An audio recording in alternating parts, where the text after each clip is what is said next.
I hit it. Welcome back, everyone, to Aces 53 with Ed Parcaut and myself. And today is a Thursday. So if you've been listening to us for a while, you know on Tuesdays, it's just Ed and I kind of talking back and forth about a new topic.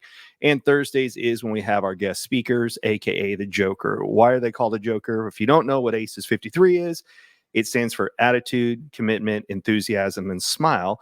It was something Ed learned in college, which was there's basically the 4 parts, which says aces, and then there's 52 cards in a deck. Why aces 53? Because the 53rd card is a joker. And so that is somebody that we bring on who basically has a unique talent or skill that will help enhance your life.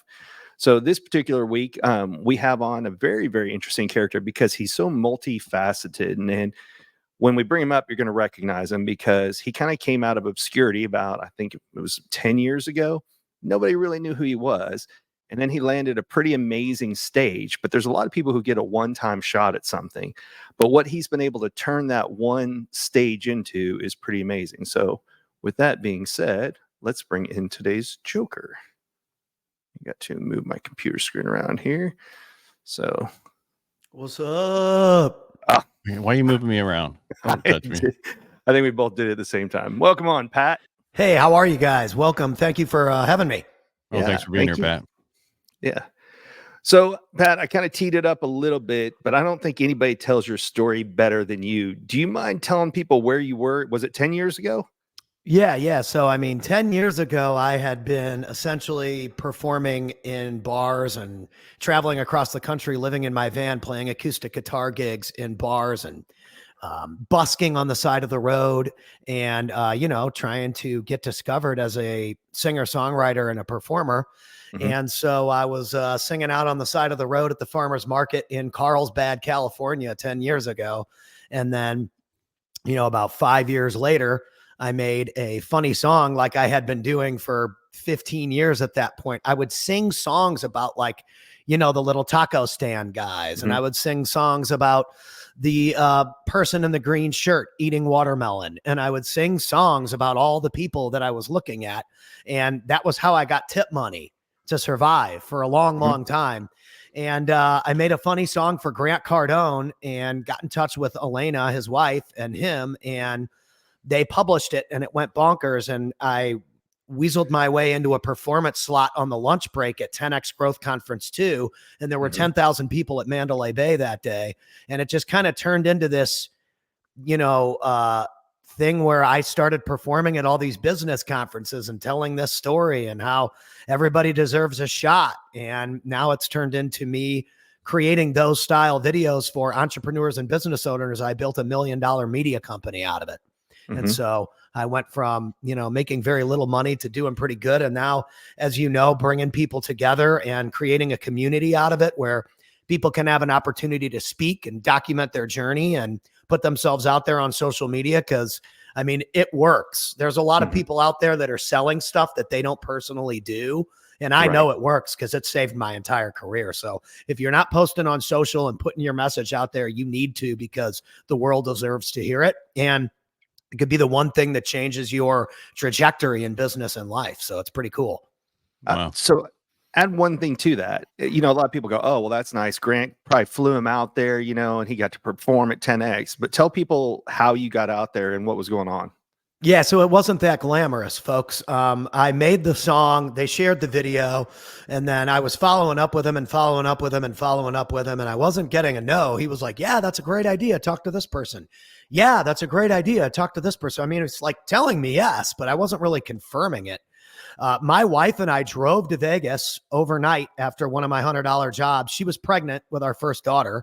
So we drove our only car to Vegas with our little tiny amount of money we had in the bank account, stayed at some crummy hotel, and snuck into the Hard Rock Cafe where this guy, Cole Hatter, was putting on an event, Make Money Matter. And Elena was one of the speakers.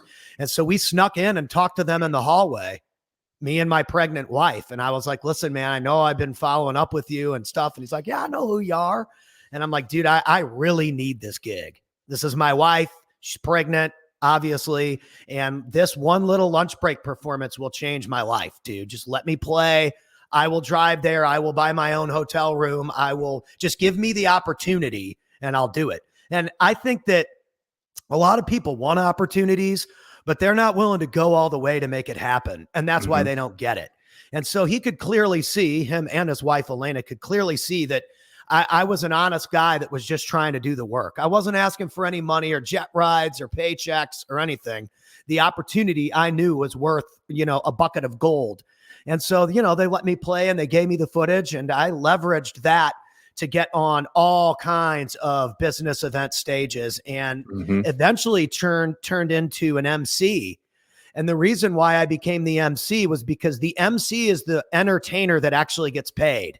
So the lunch break guy doesn't get paid anything, but the MC actually gets a paycheck because they work all day for 2 or 3 days. And the guy who told me to do that was Brad Lee. So Brad Lee was standing backstage when I played at that lunch break. And I remember asking him, he was with his wife at the time after the gig. And I'm like, dude, what do you think I need to do to like get paid and be a baller at these events? And he was like, dude, the first minute of your performance, your 10-minute performance was the best part. And I'm like, the first minute? I didn't even sing any songs. He's like, I know.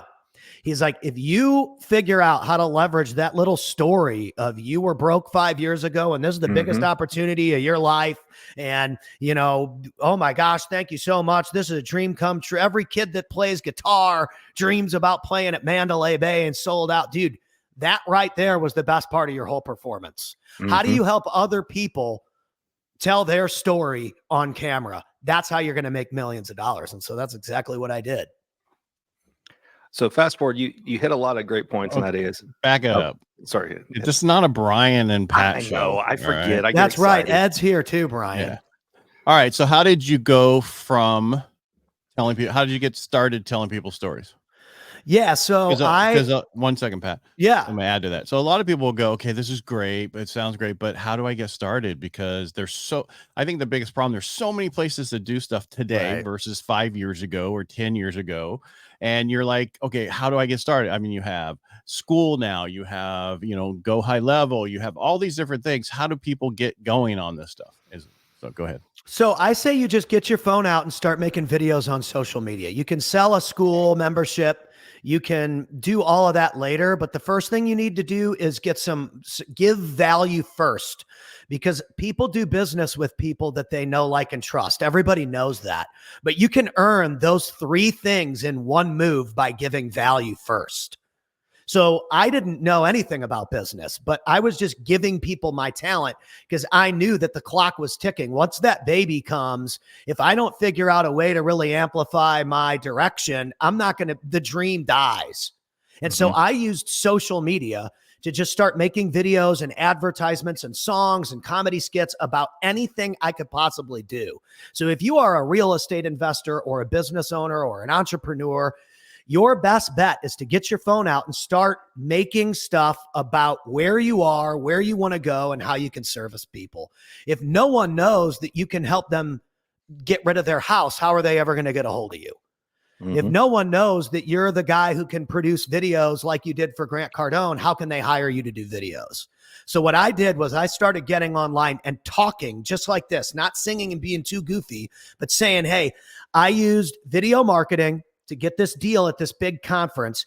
And if you use video marketing in your business, you can attract more leads, get on more phone calls, and close more deals. And, what do you know? We started getting people on camera. So I would get on a video call just like this, and I would walk them through recording. They would drop me the files, and I would edit them and post them for them so that they now had daily social media content. And I turned that system and process into a company. Okay. So, but the first question would be, what do I talk about? Because you just say, okay, if you're an entrepreneur, this kind of stuff. You stand out because you have charisma that a lot of people don't have. And so a lot of people are going, okay, I'm just going to talk to the camera. And there's so many people talking to the camera now. Yep. How do I stand out? Yep. Okay. Yeah. So I think one thing people need to get over before you film anything is don't worry about the likes and don't worry about the views. And I know that's crazy because I run a media company, and why would a CEO tell you not to worry about those things? Well, here's why. Because Alex Hormozy didn't have any likes or views when he started. He started from 0. Gary Vee started from zero. Grant Cardone, everybody you follow that's got tons of views and likes now started from zero. But the reason why they're good now and why they have all that now is because they figured how to communicate to their niche and their client avatar first. And so you need to talk to the people that want to do business with you. And those are the people that you want to attract. This is a mistake I made. And so this is why I'm so adamant about it now. I made funny songs and funny skits and roasted politicians and roasted this and roasted that. And it got me millions and millions of views. But sometimes people are like, okay, well, what do you do? Well, I run a social media company. Oh, I didn't know that. I thought you were just like an MC. See? So I think that the best thing you can do from day one is if you're a real estate investor and you want to wholesale houses, say, I'm looking I need local home. If you're selling your home in Dallas, Fort Worth, my name's Tim and I would love to make a cash offer on your house. Here's how you can get a hold of me. We've done countless deals with local people and we'd love to give you an offer today. I can give you an offer in 7 minutes or less. And I would start to do that daily. Hey, I'm over here at 1264 Connecticut Street. We're looking at this house and we just met with the seller, Russell. And if you have a house that you're looking to sell and you're in the Dallas-Fort Worth area, I would love to get in touch with you just like I did with Russell and offer you cash for your home. Like you have to just start making yourself that person. I'm the guy that's going to give you cash for your home in Dallas-Fort Worth. And then you don't have to think about what to say because you're almost saying the same thing every single time. You go and you listen to Green Day. Every single Green Day song sounds like Green Day. They almost sound like the same song. You always know it's AC/DC. You turn on an AC/DC song and you know it's AC/DC. Why? Because it sounds like AC/DC. Your marketing, just like Alex Hormozy or Grant Cardone or Gary Vee, you always know it's Gary Vee. You could almost listen to it and not see his face and you'd be like, oh gosh, it's Gary. Listen, I'm going to come to your garage sale. I'm going to show you how to amplify your garage sale brand today on social media. Like, you know, it's Gary.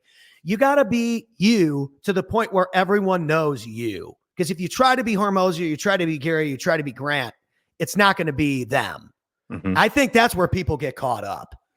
Pick a vertical, pick a lane, become the expert in that lane. And if you've only done 2 deals, say, hey, listen, I've only done 2 deals, or I just did my first 2 deals. Celebrate that. I'm looking to get in touch with local people that are selling their homes where I can come through and I can help create an exit strategy for you. Dallas, Fort Worth, I'm willing to drive. Hit me up, hit my number, or comment the word home, and I'll get in touch with you today. You got to make yourself available for your customers. It's just so easy. It actually is if you just do it. I think people are just afraid to do it. Don't know. First of all, they don't know their niche because you got to know your niche. You do. And that's the problem. Most people think I don't want to have a niche because then I want to help everybody. You can't help everybody. You can't help everybody. Right. Well, and the other thing I think is people think, just like being a speaker, people think every speech is brand new, and it's not. No. You're just giving the same speech to different audiences. So a lot of what you just said, to recap for people, is you want to tell everyone in every video what you do. It doesn't matter if you want to talk about, something that's off topic for that day. What are you known for first? And then you can have a subject after that, because you have to remind people, since we're talking about Grant Cardone, if they don't know you, they can't flow you. That's one of his popular sayings. And that's the whole thing, is people think I have to make a video and, like the 3 of us, we're not going to look good in bikinis. So we have to come up with content, but we still have to tell people, what do I do?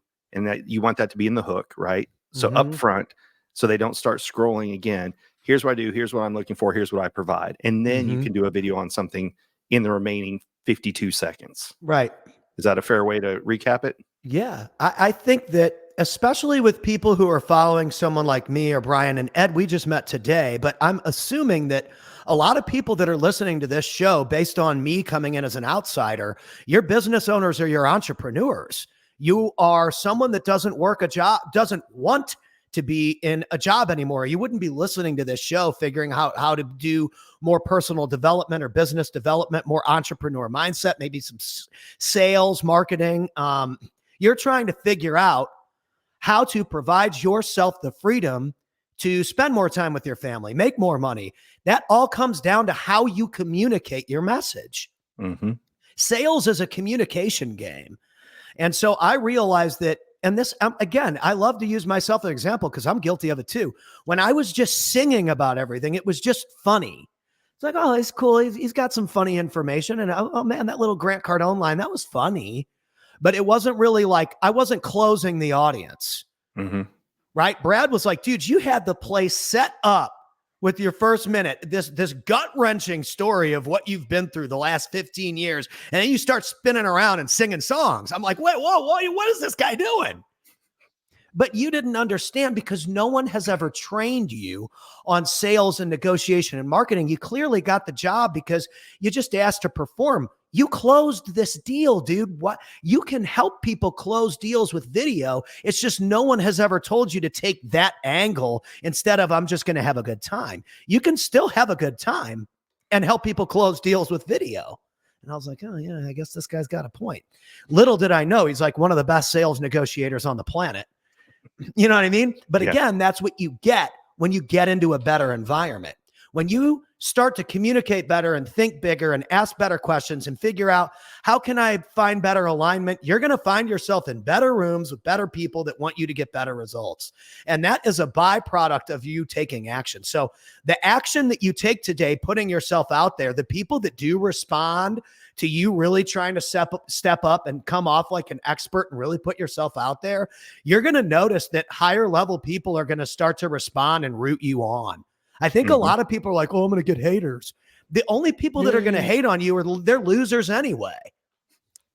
No winner is going to tell you not to be better. You want to embrace those haters anyway. You do. Let them comment, man. They're going to bring the cheese into the comment algorithm section. loves them because people who love you might click here and there, but people who hate you will click, comment, re-comment, and keep going. They're your biggest fans. Yeah. So they're not haters are what you want. Yep. Yes. Because it's action. Like, they used to say, oh, even bad press is good press. It's the same thing, but it's just in social media. It's people are going to want to read through it. They're curious. What do you say? What do they say about you? People love drama. I mean, there's the meme of somebody sitting back and eating popcorn and watching people fight. It's true on social media too. People love to watch the chaos. Yep. Well, prime example. I don't care what political party in Donald Trump. Yeah. In court. He's controlling the airwaves. He's everywhere on the airwaves. He couldn't have paid for this amount of stuff. No way.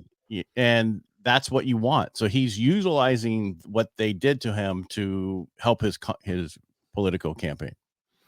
So. Yeah, I think it's unbelievable. And there's a clip for us right there. Yeah. Trump versus Biden. Everyone's talking about it. You're going to have to make a choice, one or the other, because they're practically not even giving RFK a shot. So regardless of whether we like either candidate, one of them will become the president. And 50% of people are going to be pissed. 50% of people are going to be happy, or it's, 30% of people are pissed, 30% of people are happy, and 70 and whatever the other percent is, the other 40%, it doesn't matter. Somebody's going to win, somebody's going to lose, and you're stuck with it regardless. And so you have to understand that there's only so much in that situation you can control. The only results that you can control that come out of that situation are you. Because those people, neither one of them are coming to save any of us. Right.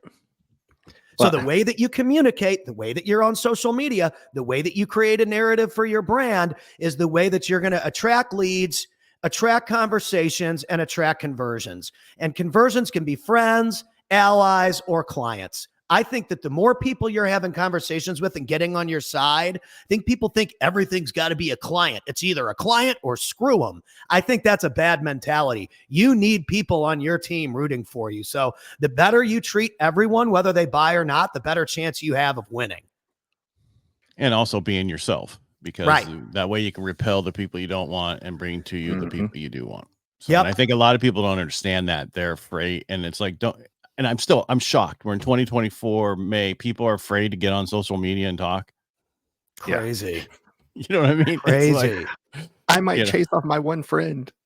Well, I also think that the glorification of celebrities has scared some people. When I was a kid, I don't know how old you guys are. I'm 41 years old. When I was a kid, right? But when I was a kid, it was like you only really saw what was on TV, like TBS or USA or movies for guys who like movies, 7 Days of 007. I mean, you guys remember that stuff, right? Oh, yeah. Yep. So you really only saw certain people all the time. It was like Tom Cruise and Sly Stallone and Arnold and all these kinds of people. But now you have so much more access. And so I think younger people are comparing themselves to these people on Instagram that look like they're rich and have it all together, when in reality, a lot of those people behind the scenes are just a complete shit show. Mm-hmm. And so why would you want to model yourself after some of those people anyway? It looks like it's glamorous and it's success, but I'm going to tell you the truth.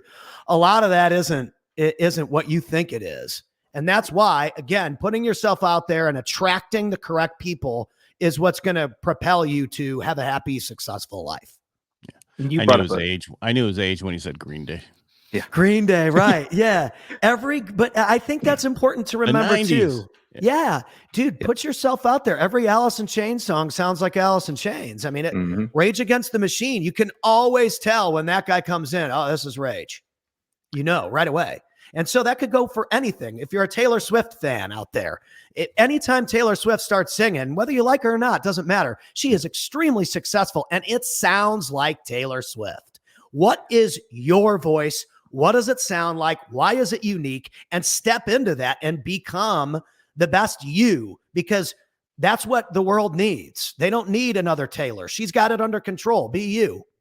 And you threw an event this past weekend that I attended. And one of the things I really liked is the first guest you started off with, Lauren, is she teaches guitar lessons. And she talked about having a brick and mortar store, but she talked about once she got on social media, she started putting out practical and tactical information that people could learn. And people have that mindset, well, if I give it away, then nobody will ever buy my course.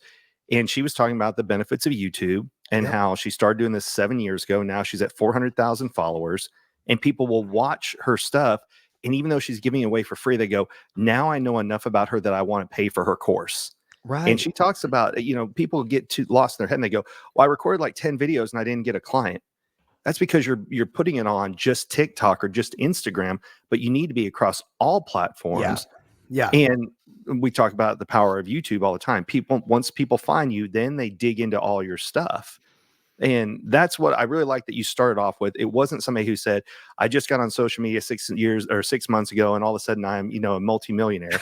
It was somebody who got on and she talked about her challenges, but it was that consistent posting.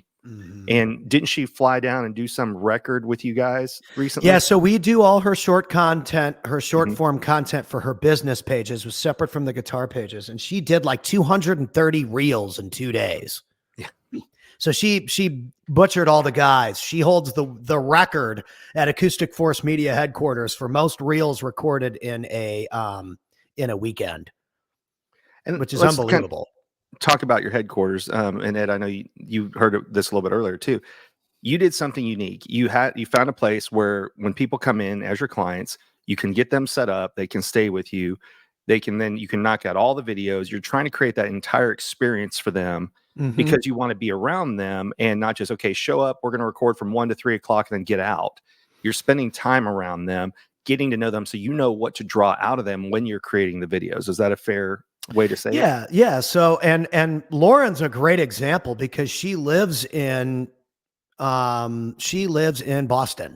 So she flew to Dallas from Boston and we have a house. So I lease a house separate from my personal residence and I only use it for my office.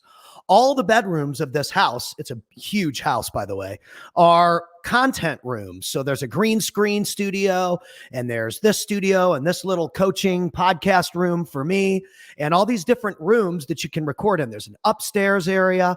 And so we popped her in all the different settings and recorded all these different videos because she wants to start doing business consulting because, and this was her strategy, if I give people guitar tutorials away for free, for famous songs in a specific demographic, which she does like songs by America and songs by Bob Dylan, songs by the Beatles, songs by the Rolling Stones, classic rock, people from 40 to 65. Listen to that kind of music. And the theory was, and just like we've been talking about, well, if they can learn how to play on their own for free from my YouTube, they're going to be way more excited about paying me to help them get really good. So you can learn basics and get okay by learning the songs on YouTube. And then if you want to get good or great, well, cool, then you can buy our stuff. And what a great way to go about it, because now you've got millions and millions and millions of views because people are going on there and learning how to play tunes on their guitar, which is impacting lots of people to be positive and play music. And now, since she's turned it into such a successful business, she wants to help mentor people on how they can launch an online company. And so that's what she came to us for. And so this is a whole new pivot for her as a business consultant. And she works with some incredible people, you know, Elena Cardone, Danielle Delgado, a lot of women that are out there making a huge impact. And so a lot of alignment between us, because I mean, Elena was the chick that found my video and pulled me out of the bars onto a huge stage. So you'll start to notice when you get into rooms with a lot of people that are entrepreneurs and business owners, the storylines all mingle. Everybody's on the same highway. We're just in different vehicles. We're all going to the similar destination. We all want freedom and success and more deals. And how can we pass the ball around and help that happen for everyone else? And that's important. It's really important. It's not you against anyone else. It's how do I serve everyone else? Because if you serve them well, you're going to win by default. And so, 100%. yeah, I think that the content house concept is really cool, and it's got a huge room where I can do events. And so we're going to be doing them monthly now.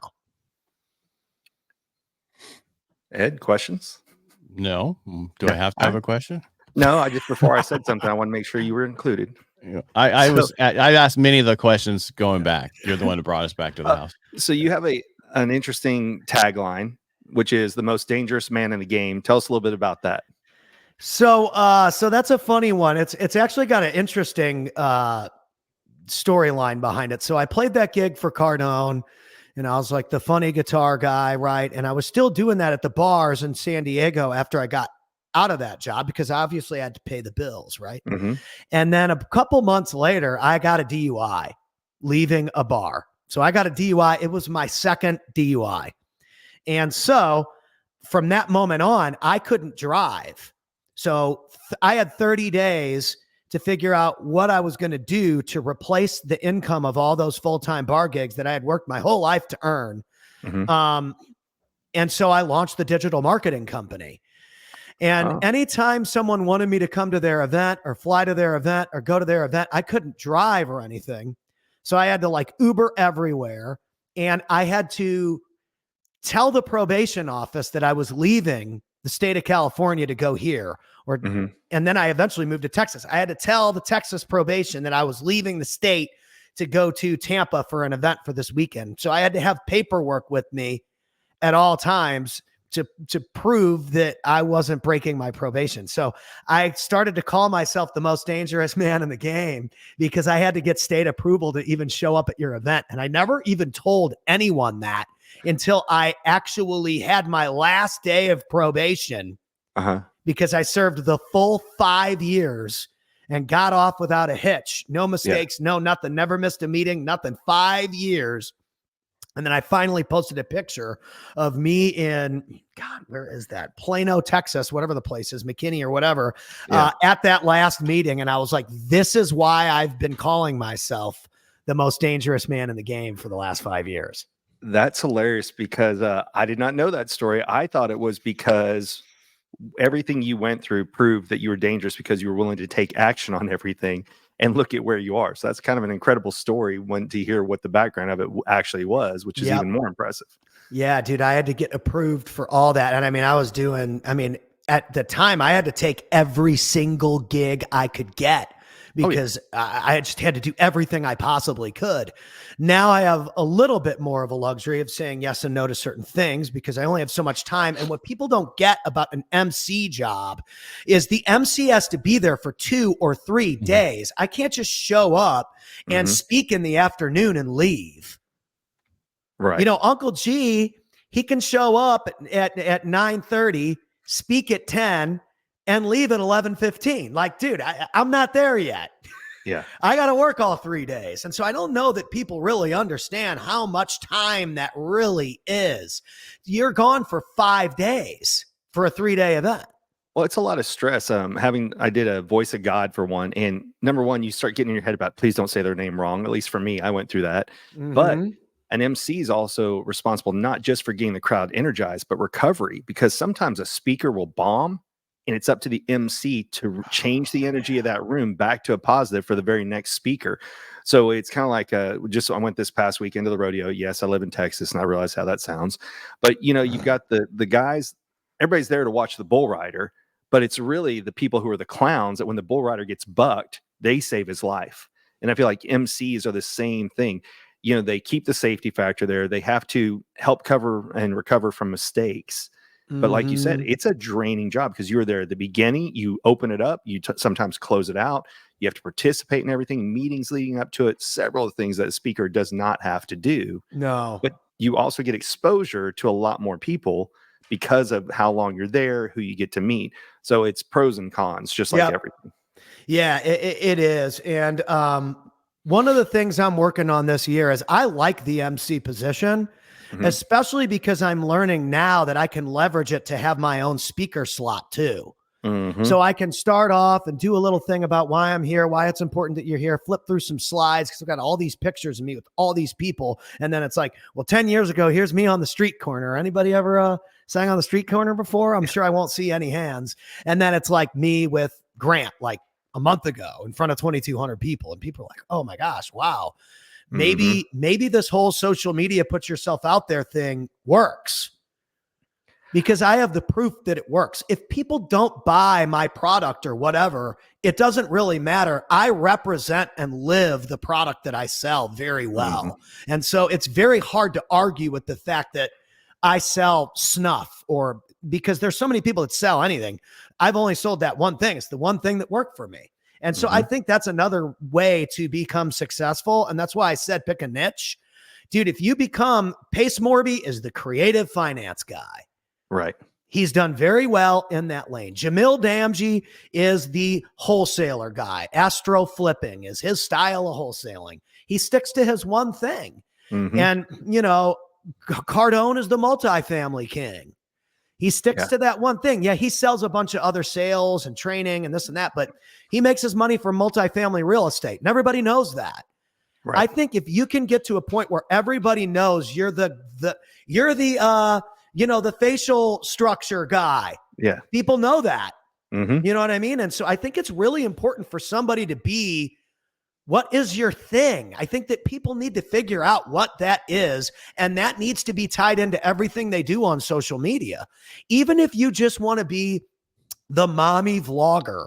My wife watches these vlogger families, and like the mom walks around with the little camera and they're at the store. And I used to make fun. I'd be like, God, these people have no talent. They're so annoying. I was a super hater at first until I started to kind of see. I'm like, dude, you're being a hater. This person has 1.2 million followers. You have like 3,000. So you sound like an idiot. It clearly is working for them. They're the mommy vlogger. I play with my kids. I film this. I went to the store and I got all this stuff. I got this great deal on meat. Like that's their thing. And that's what they do every day. And they make a ton of money. Maybe if you're a mom out there and you want to make money on YouTube and be a video producer and document time with your kids, that you should. My wife will probably watch you. Yeah. So, I mean, there's an audience for everybody. And a lot of those people are monetizing heavily because the watch time and the retention is there. It's 20-minute videos every day. Yeah. So figure out what works for you. I did a loan for a lady who back in 2018 was a YouTube mom, and she had just started. She was making $100 and some $1,000 a month just by her. because she started doing brand deals and all this other stuff. Yep. And now I don't even know how big she is now, but I think she paid cash for her last few houses. But it's just, one of those things that people don't understand how much money, yes, you can make from YouTube as mom stuff, but maybe that's not what your plan is. Your plan needs to be, you just need to have a plan. I think most people don't have that plan. Yeah, dude, that's the game. What I think makes Pat stand out in my mind is, and Ed, this will relate to you. Ed has a podcast called Inner Edison. And one of the things that, well, Ed, it's your story. Why do you have a hard time finding guests? Because people don't want to talk about their failures. And that's crazy to me, because by letting us see that you failed or you've had issues makes it more inspiring to see where people are today. You share constantly about driving to Vegas with your wife or your pregnant wife in the car for this one opportunity that was make it or break it for you. That to me is so inspiring. In Bradley's new book, he talks about when he was homeless at one point, living under the beach. He's like, hey, but I still lived on the beach. Right. Where he talks about, having to park his car away because it was going to get repoed. People see where people are today and they go, oh, I can never attain that. Oh, that must be nice. And it's actually really nice to hear when people struggled to then show what's not possible, possible. I was going to say positive. What's possible to achieve if you dive in. And if you keep going. Yes. So it's funny you brought up Brad again, because I remember after I got that, I got pinched there in Laguna Beach. And I remember I got out the next morning, they let me out. I'm making my calls, right? I had to call my dad. I'm crying on the phone, calling my dad. I'm so sorry, dude. Just help me out. Just this one last time. He's like, dude, you said that last time. I'm like, I know, but I won't do it again. I promise. I'm going to lose everything. Blah, blah, blah. And I called Brad. Brad and I was like, dude, blah, blah. He answered. And I was like, man, hey, it's Pat, the lunch break guy. And he was like, yeah, I know who you are. And I'm like, hey, man, I'm in a bad position right now. He's like, how bad is it? And I'm like, well, I just got my second DUI. And he was like, ooh, how he does that? He holds out notes. Yeah. And I'm like, yeah, man, I mean, it sucks, dude. Like if I don't change, I should have listened to you. I should have listened to you, got out of the bars, done the storytelling thing, this and that. Cause it's like, dude, I could potentially lose my wife. I could lose my kids. I gotta fix this. And he was like, it's only your second one. And I'm like, well, I mean, dude, I have 2 now. Yeah. He's like, I got 4 and I got 2 divorces. Let me tell you a little something, dude. You're in a great position right now to take control, get your game straight, go get a couple clients, pay the bills, get the fuck out of the bars like I already told you to. And 2-3 years from now, you'll be looking back on this conversation and be like, dude, that was the day that I became the freaking expert. And I just did exactly what he said. Here's what you need to do. You need to get 2 or 3 people, $1,500 to $2,500 a month. And then you're already making more money than you were singing 30 nights a week in freaking La Jolla, because you ain't making shit. So you get those 3 people and then you just produce it all on your own. And then once you get to 5, 6, 7 people, you get a VA to do all that work for you. And I'm like, what's a VA? Yeah. And he's like, damn, son, you really don't know shit, do you? I mean, and that so like I didn't know anything.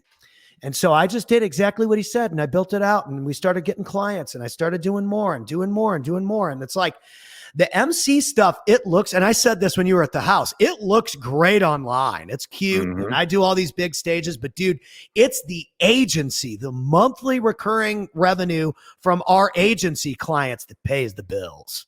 Yeah. And so I think for anybody out there, you've got to create a system, become an expert at a system that provides a result for other people, and you can't lose. That's the game. How'd you get your first client? Facebook. So I went on Facebook and I said, hey, I'm looking to produce monthly content for people. I'm looking for 2-3 people to get started with. I only got, I said, I'm looking for 3 people. 1 slot's already taken.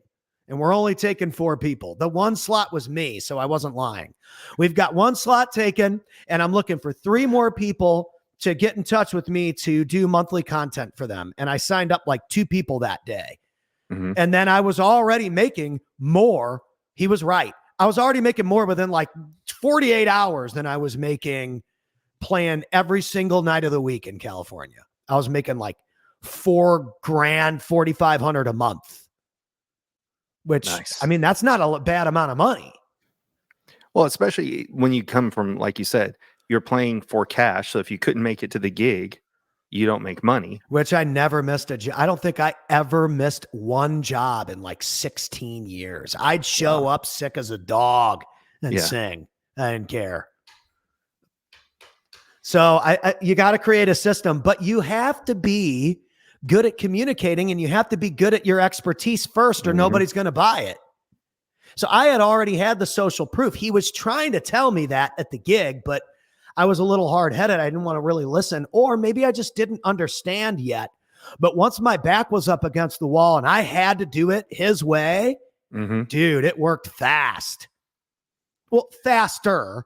You know, I mean, this all took a lot of time, but dude, after 6 or 7 months, my wife was able to quit her job. And then obviously, once you get sober and you get clarity, I'm like, well, why am I paying all this money to live in California when I could go live with all my clients, these real estate professionals in Texas for half the price and have a whole house?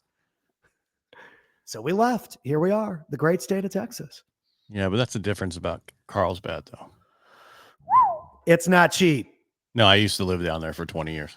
It's a nice area. I love that area, but dang, it's expensive. It's expensive everywhere in California now. Yeah, it is. It is. But I think that's the key is get clear on your story. I think if you're honest, well, like what you guys said, when I walked up on that stage and I was honest and I was like, man, this is the biggest show of my life.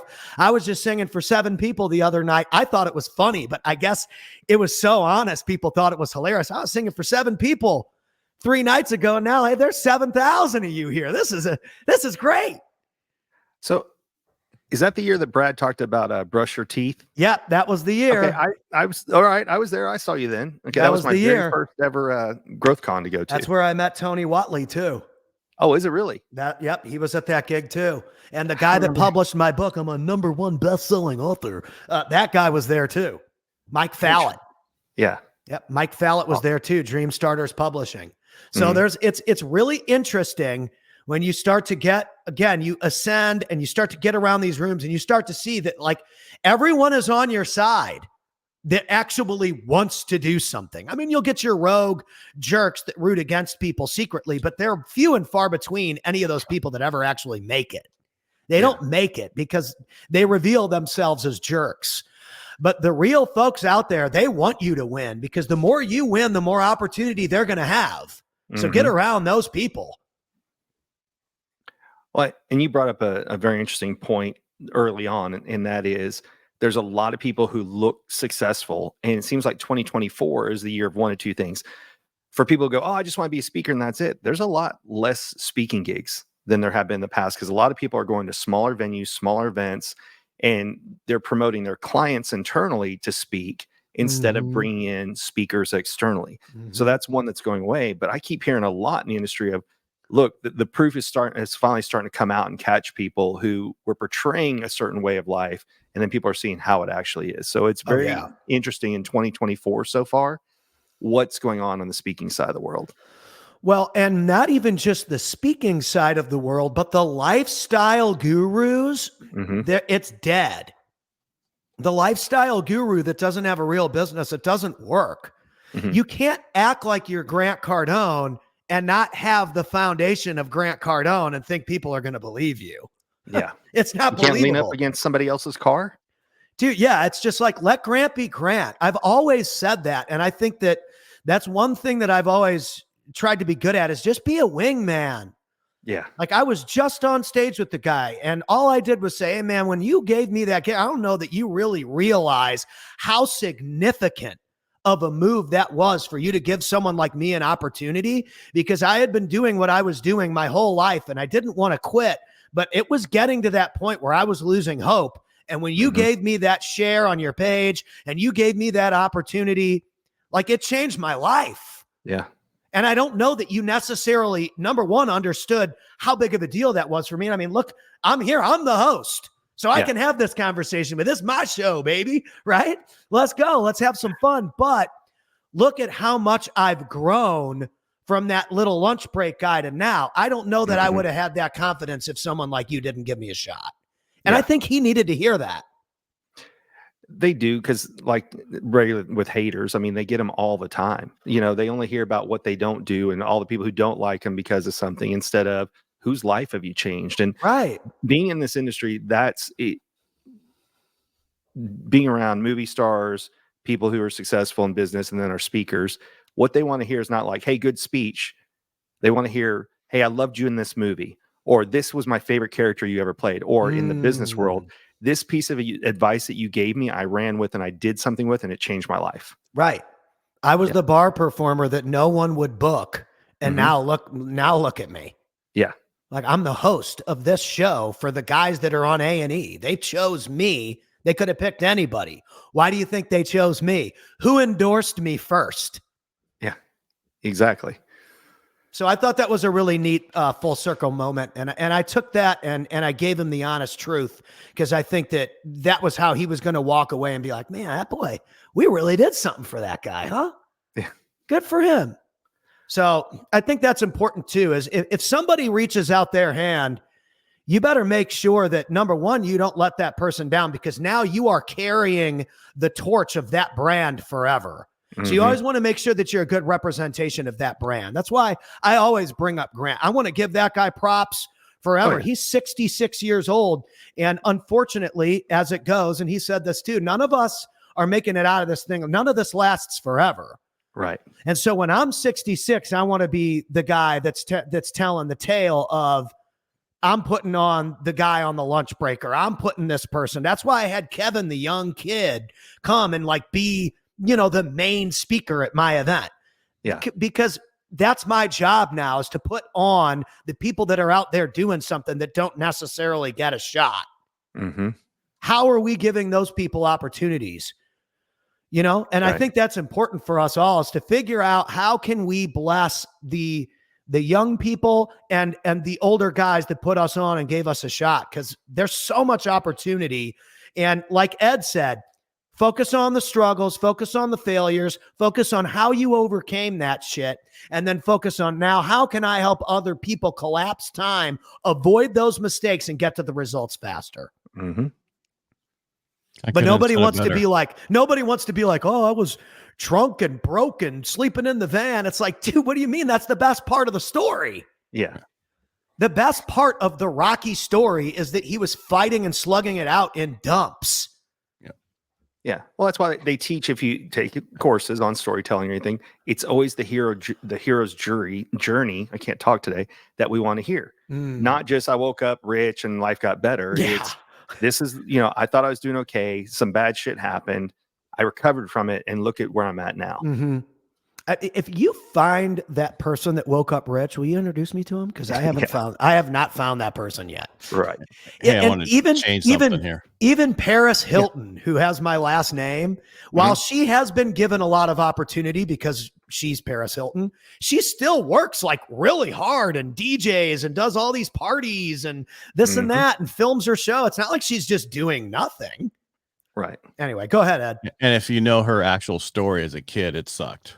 Oh, really? Oh, I don't know anything about her. Yeah, I didn't know. Parents, See, so I found this out later, that her parents sent her to a boarding school, and it was supposedly, and they abused them and everything. It was it was horrible. Of course. So, and I didn't know that till my wife told me the other day. So, interesting. So people don't really. You're Hilton of the hotels and everything. Everything was.